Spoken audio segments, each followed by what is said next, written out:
अब बहुत लोग सवाल ये भी पूछते हैं, तो माँ हमारी गरीबी का क्या होगा? ठीक बात, गरीबी कहाँ से आती है? पहले ये बात सोचना चाहिए। स्वार्थ, स्वार्थ से आती है। लेकिन जब इंसान निस्वार्थी हो जाए और जब वो सामूहिकता में आ जाए, तो इस तरह का जो संगठित रूप होगा वो इस गरीबी को बिल्कुल हटा सकता है।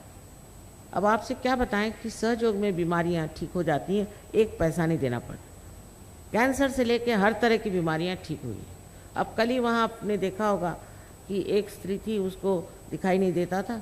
उसने आके मुझसे कहा कि माँ, मैं आपके दर्शन के लिए इतने दूर से आई हूँ और मुझे दिखाई नहीं देता।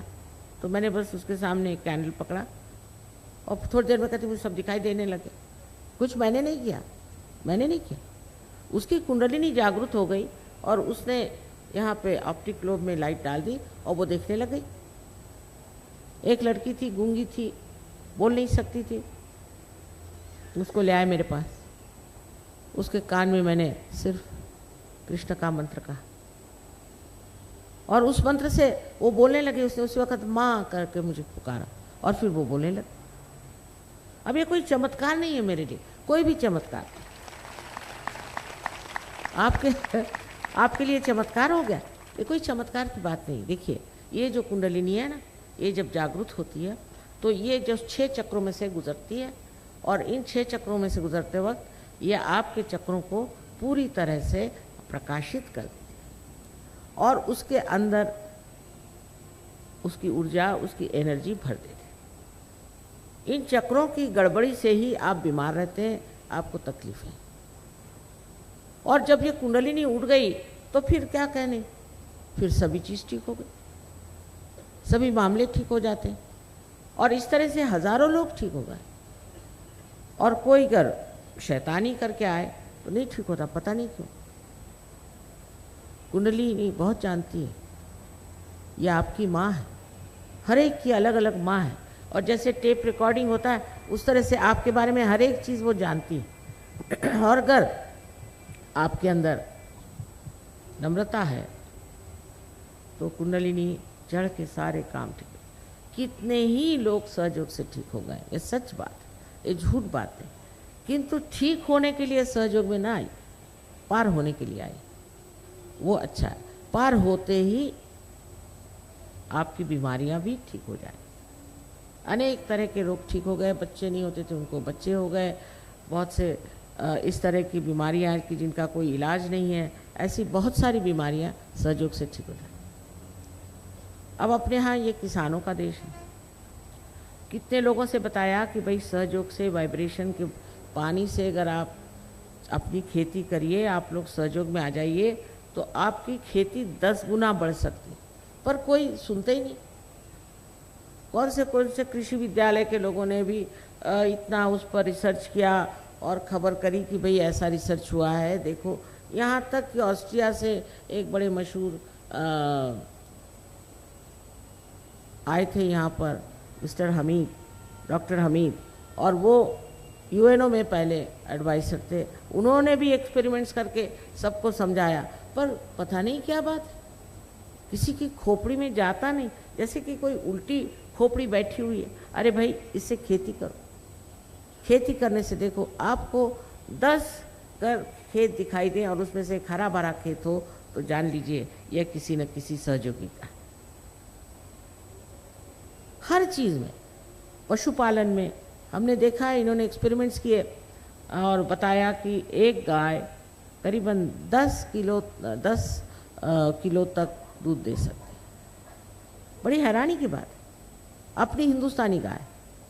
और ये जो बीज इस्तेमाल करते हैं वो भी ऐसे बीज नहीं कि जो कहीं से दुकान से खरीदे हैं या कुछ है, पर सर्वसाधारण बीज। उस बीज से इतना उपजता है, पर कोई सुनने को ही तैयार नहीं। इस भारतवर्ष में तो अब कोई न्यूज़पेपर वाले को बुलाओ तो वो उनकी दृष्टि ये कि आपके यहाँ कारपेट बिछा था, आपके यहाँ वो एक दीप जला था, अरे कुछ और उससे आगे है कि नहीं। एकदम कुछ देखते नहीं, कुछ सुनते नहीं, ना कुछ लिखते हैं, कुछ बेवकूफ़ी की बातें लिख देते हैं। उसमें कोई अर्थ नहीं, इतनी बड़ी चीज़ हम आपके सामने ले आए हैं, अरे भाई कुछ तो सुनो। नहीं, सुनने को तैयार ही नहीं हो। पता नहीं इन लोगों का दिमाग कैसा है यहाँ।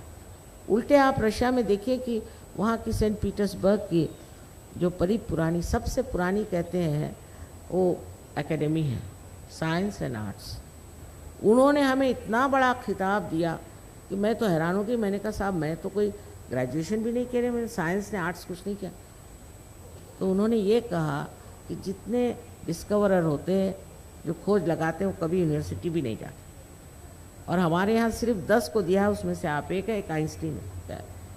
तो मैंने कहा आइंस्टीन को दिया, मुझे भी दिया? हाँ, आप तो आइंस्टीन से भी आपने बड़ी बारी खोज कर दी। और मैं इतनी शर्म के मारे मुझे समझ नहीं आया कि ऐसा कुछ मैंने काम तो नहीं किया। ये तो हमारी पुरानी चीज़ है, हमारे देश की यही धरोहर है, यही हमारा हेरिटेज है। कहाँ से कहाँ, कितने साल, 13,000 वर्ष पहले मार्कंडेय ने लिखा संस्कृत में। तो एक बात ज़रूर है कि पहले एक गुरु एक ही शिष्य को दिया, जैसे राजा जनक ने एक नचिकेता को दिया, और यही परंपरा थी। पर 12वीं शताब्दी में ज्ञानेश्वर जी ने अपने गुरु, उनके भाई साहब, उनसे कहा कि नहीं, मुझे आप इतनी इजाज़त दे दीजिए कि मैं इसके बारे में लिखूं, इतनी मुझे इजाज़त आप। और जब उन्होंने लिखा, छठी उनका जो ज्ञानेश्वरी में 6वां अध्याय है, उसमें कुंडलिनी बड़ा सुंदर वर्णन किया है, और इस कुंडलिनी के कारण ही आत्म प्रकाश को प्राप्त करते हैं, ये भी स्पष्ट रूप से लिख दिया। तो उस वक़्त जो धर्म मार्तंड थे, उन्होंने कहा ये सब बकवास है, ये निषिद्ध है, कोई पढ़ो ही नहीं, इसको जानो ही नहीं, और काट दिया। आजकल भी ऐसे बैठे हुए, कोई धर्म मार्तंड है तो कोई और तरह तरह के लोग जो कि अपने को बहुत अक्लमंद समझते हैं, और वो एकदम काट देने की वजह से वो लोप सा ही हो गया। पर तो भी एक गुरु के एक शिष्य होते। नाथपंथियों ने ये कार्य किया। अपने यहाँ 3 तरह के कार्य हुए, उसमें एक वेदों के कार्य हुआ, और उससे वेदांत, और एक भक्ति का कार्य हुआ। लेकिन जो असल कार्य था वो हुआ है नाथपंथियों ने, जिन्होंने कुंडलिनी का जागरण आदि उस पर बहुत कुछ काम किया। नानक साहब भी जानते थे, बहुत अच्छे से जानते थे। नामदेव एक दर्जी था हिंदुस्तान का। हिंदुस्तान में दर्जी की क्या ऐसी कोई बड़ी भारी तो विद्वत्ता नहीं मानी जाती, एक साधारण दर्जी, और उसकी नौकरानी भी बड़ी भारी पहुंची हुई जनाबाई। ये गए मिलने एक कुम्हार से, उसका नाम था गोरा कुम्हार। वो कुम्हार वो अपने पांव से मिट्टी तोड़ रहा था। उसको देख करके नामदेव एकदम हठात खड़े। शानदार लोग, शानदार लोग। और उन्होंने क्या कहा, मराठी में कहा, निर्गुणाचा भेटी आलो सगुणाश। मैं तो निर्गुण को, निराकार को मिलने आया था, तो तू तो सगुण में खड़ा है। ऐसी बात कौन कह सकता है? कौन ऐसी बड़ी बात दूसरे के लिए कह सकता है? हिंदुस्तानी अगर एक दूसरों को मिले तो गाली न दे तो ही शुभ समझिए, लेकिन एक संत दूसरे संत को देख के क्या कहता है? क्या कहता है कि तू तो साकार में निराकार खड़ा हुआ है। फिर वो गए पंजाब। पंजाब में नानक साहब ने पहचान लिया, तो बहुत बड़ी हस्ती थी। उन्होंने उनको कहा कि ठीक है, आप पंजाबी सीखिए और पंजाबी में लिखिए, और इतनी बड़ी किताब लिखी है उन्होंने पंजाबी में, और गुरु ग्रंथ साहब में भी उनके बहुत से ये है। अब ये पहचान, ये समझ, ये सिर्फ संतों को ही आ सकती। ये आँख और ये सूक्ष्म दृष्टि, ये सिर्फ संतों को आ सकती। सहज के बाद इतना परिवर्तन इंसान में हो जाता है। लेकिन मैं बहुत सी बातें इसलिए नहीं कहूँगी, आधे लोग उठ के चले जाएंगे। माने कि शराब छूट जाती बिल्कुल पूरी तरह से। सबों ने कहा कि शराब मत पी। मोहम्मद साहब के ज़माने में उन्होंने कहा शराब मत पियो, लेकिन सिगरेट तब नहीं थी। तो नानक साहब आए उनकी जगह, उन्होंने कहा भाई सिगरेट भी मत पियो। लेकिन ये सब कहना मात्र कहना है, नहीं तो आप जाइए लंदन में तो दिखाएंगे आपको कि उनका कितना बड़ा पब है, घर के अंदर पब खोले हो। ऐसे तो अंग्रेज़ भी नहीं करते, वो भी कहीं अलमारियों में रखते हैं, पर ये तो सामने ही जाइए तो पब पब। ये जो चीज़ आ गई है कि जो उन्होंने कहा, जो उन्होंने बताया, उसका परिपालन करना बहुत मुश्किल हो गया लोगों। कोई करते हैं, कोई छिपके करते हैं, कोई आधा करते हैं, कोई ज़्यादा करते हैं, क्योंकि उनके अंदर वो शक्ति नहीं, समर्थ नहीं।